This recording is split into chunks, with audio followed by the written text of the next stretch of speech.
Le jour fatidique est enfin arrivé.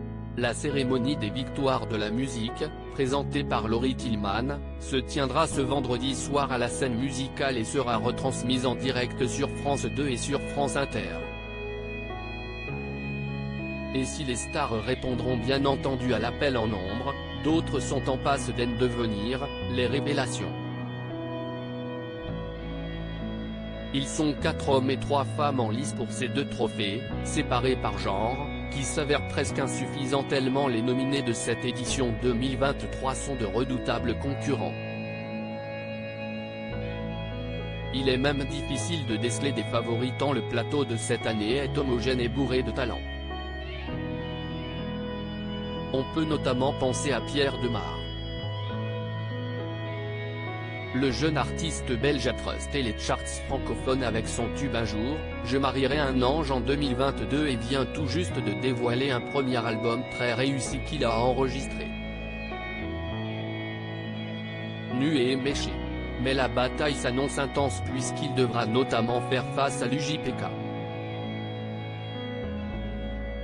Après avoir connu un succès phénoménal avec Columbine, hommage au film éponyme de Gus Van Sant, aux côtés de son comparse Faudacé, l'autre tête pensante du collectif, le jeune artiste rennais s'est émancipé et a débuté une carrière solo couronnée de succès depuis 2020.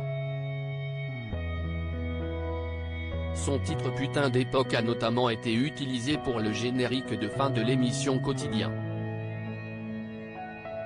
Un parcours qui n'est pas sans rappeler celui de Tiakola.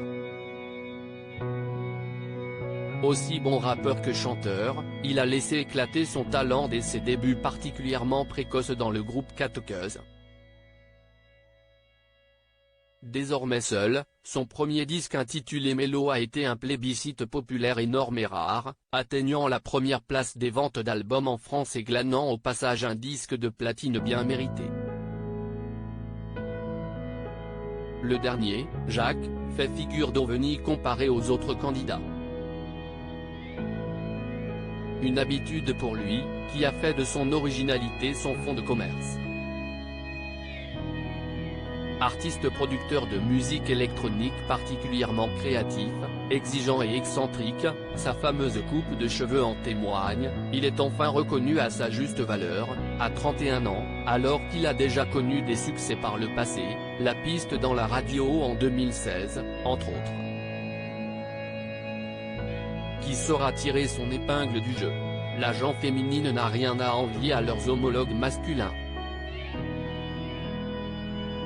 La jeune belge Mentissa, que l'on a connue en 2021 lors de sa participation au télécrochet emblématique The Voice, où elle a atteint le stade de la finale, a depuis concrétisé les attentes qui l'entouraient. Soutenue par son coach Vianney qui est resté présent pour elle y compris en dehors des plateaux de tournage, elle a cartonné avec son tout premier single paru après son passage sur TF1, et bam!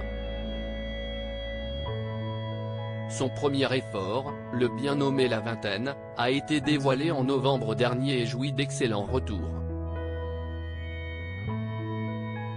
Face à elle, l'auteure-compositrice-interprète Emma Peters.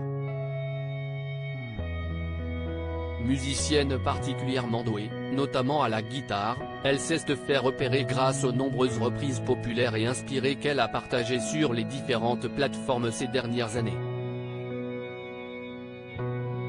Après avoir sorti son premier projet l'année dernière et avec son authenticité qui tranche avec notre époque, elle semble parfaitement armée pour devenir un des nouveaux visages de la chanson française.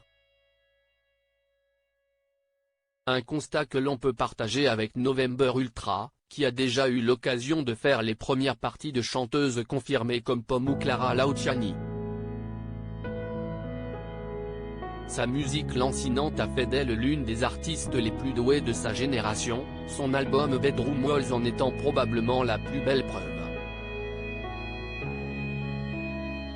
Reste maintenant à voir qui saura tirer son épingle du jeu et remporter les prestigieux et convoités trophées.